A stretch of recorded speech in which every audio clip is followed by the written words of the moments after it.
जय हिंद, वंदे मातरम, जय श्री राम। आज का हमारा विषय है वैदिक पंचतत्व।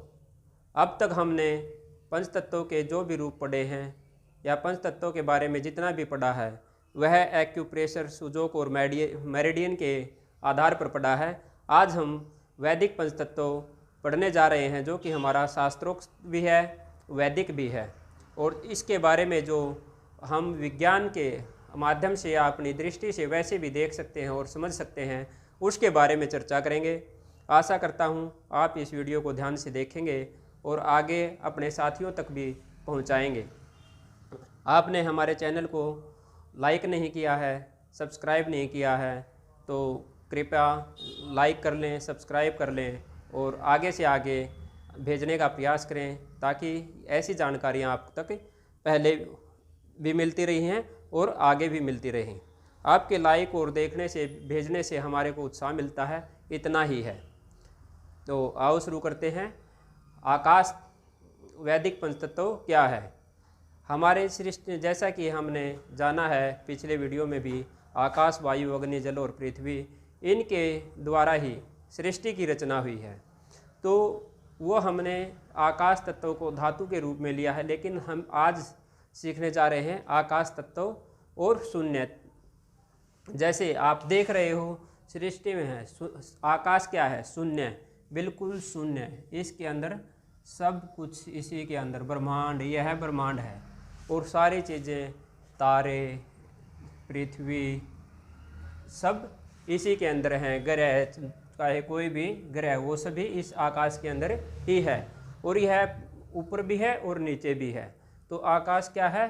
शून्य है, बिल्कुल। आकाश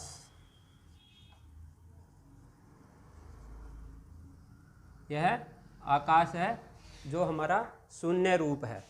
हमारे शरीर के अंदर भी ऐसे ही जो रिक्त स्थान है वही आकाश है। रिक्त स्थान नहीं होता तो कोई भी चीज़ इसके अंदर विद्यमान नहीं होती। तो यह अनंत है, अथाह है, इसके बारे में कोई वर्णन नहीं किया जा सकता। उसके बाद आकाश के अंदर का एक गुण भी है। आकाश के अंदर गुण है शब्द। आकाश के अंदर क्या गुण है? शब्द। जो सबसे पहले सृष्टि की उत्पत्ति के टाइम पर हुआ वह सबसे पहले शब्द हुआ। शब्द के बाद इसके अंदर, आकाश के अंदर एक गुण है। उसके बाद जो वायु है, हमारे को वायु, शब्द और स्पर्श दो गुण लिए हुए हैं। क्या? शब्द और स्पर्श। वायु में क्या है वो मैं आपको बाद में समझा दूँ। वायु कैसे चलती है? जैसे आकाश है, आकाश अगर खाली स्पेस नहीं मिलेगा तो वायु नहीं चल पाएगी, ठोस में वायु नहीं जा पाएगी। तो आकाश के वायु को चलने के लिए ज़रूरी क्या है? स्पेस होना। तो वायु ऐसे ऐसे ऐसे ऐसे ऐसे करके, और किस दिशा में चलती? ऐसे, किसी भी दिशा में चलो वह निरंतर कैसे बहती है? ऐसे बहती है, ऐसे नहीं बहती। वायु क्या है? ऐसे नहीं बहती, वायु ऐसे बहती है। यह आप अनुभव भी करके देख सकते हो। अभी वीडियो को देखते देखते साथ साथ में देख सकते हो। यह वायु। उसके बाद वायु के अंदर दो गुण हैं। क्या है? शब्द और स्पर्श। यह दो गुण वायु के अंदर हैं। इसके बाद क्या आता है? अग्नि।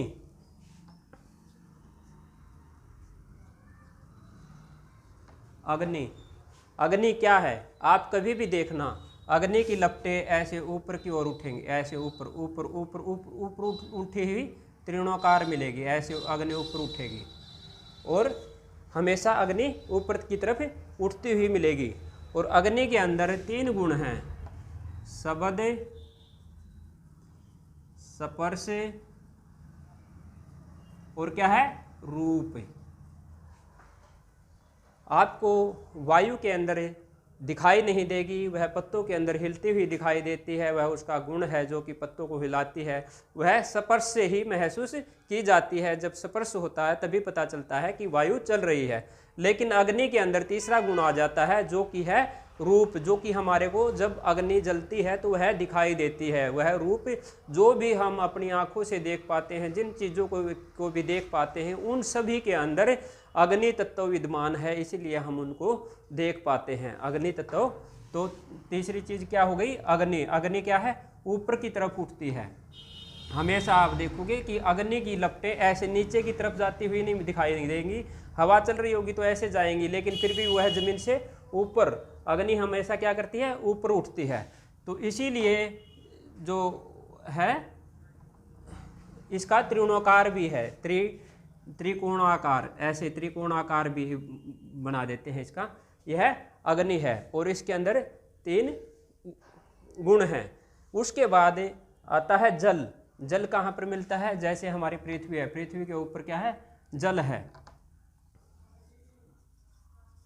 जल, जल क्या है, पृथ्वी के ऊपर है, ऊपर आसमान में है, वह गहरे रहस्य हैं और बहुत दूर की बातें हैं, लेकिन हम सृष्टि रचना और अपने शरीर की रचना के आधार पर बात कर रहे हैं, तो इसलिए हम आपको बताने जा रहे हैं कि जल। जल के अंदर क्या है, जल के अंदर 4 गुण आ जाते हैं। जल के अंदर क्या है, जल पृथ्वी के अंदर है, तालाबों के अंदर है। जल हमेशा कहाँ जाता है, नीचे की ओर जाता है। जैसे जहाँ पर झील होगी क्या है, पानी वहीं पर जाएगा। जैसे मान लिया यहाँ पर झील है तो जल यहीं पर अटकेगा, जल ऐसे ऊपर नहीं उठता, जल नीचे जाता है, अग्नि ऊपर उठती है। और जल के अंदर क्या है, 4 गुण हैं, शब्द, स्पर्श, रूप और रस। यह 4 गुण, यह 4 गुण जल के अंदर हैं। अब हम आते हैं एक पृथ्वी। पृथ्वी ब्रह्मांड के अंदर जिसके ऊपर हम वास करते हैं, जो हमारा आधार है, पृथ्वी। पृथ्वी हमको धारण किए हुए है, यह ऊबड़ खाबड़ ऊंची नीची हर जगह पे मिलती है, वायुमंडल के अंदर ही इसका स्थान है और इसी पर हमारा आश्रय, हाँ इसी पर हम वास करते हैं। तो पृथ्वी के अंदर क्या है, 5 गुण आ जाते हैं, शब्द, स्पर्श, रूप, रस और इसमें एक गंध।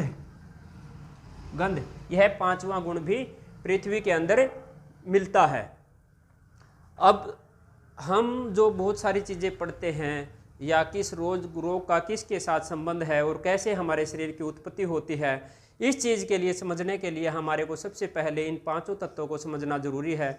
इन 5 तत्वों को इस भाषा में, वैदिक भाषा में हमने समझ लिया तो हम अपने शरीर का स्वयं इलाज कर सकते हैं। अभी हम आगे आपको बताएंगे कि भाई आपका कितना स्नेह प्रेम मिलता है। जो चीज़ें हम जानकारी दे रहे हैं शायद ये इस हिसाब से आपको कोई किसी ने दी नहीं होंगी और शायद देने वाला भी नहीं है, लेकिन हम आपको है पूरी जानकारी देंगे और देते रहेंगे। इसके लिए आपको क्या है कि हमारी वीडियो को लाइक करना होगा, सब चैनल को सब्सक्राइब करना होगा और आगे लोगों तक भेजना होगा, ताकि हमारे अंदर रुचि हो और हम उत्साह में और अच्छे से वीडियो बना सकें, आप तक पहुंचा सकें।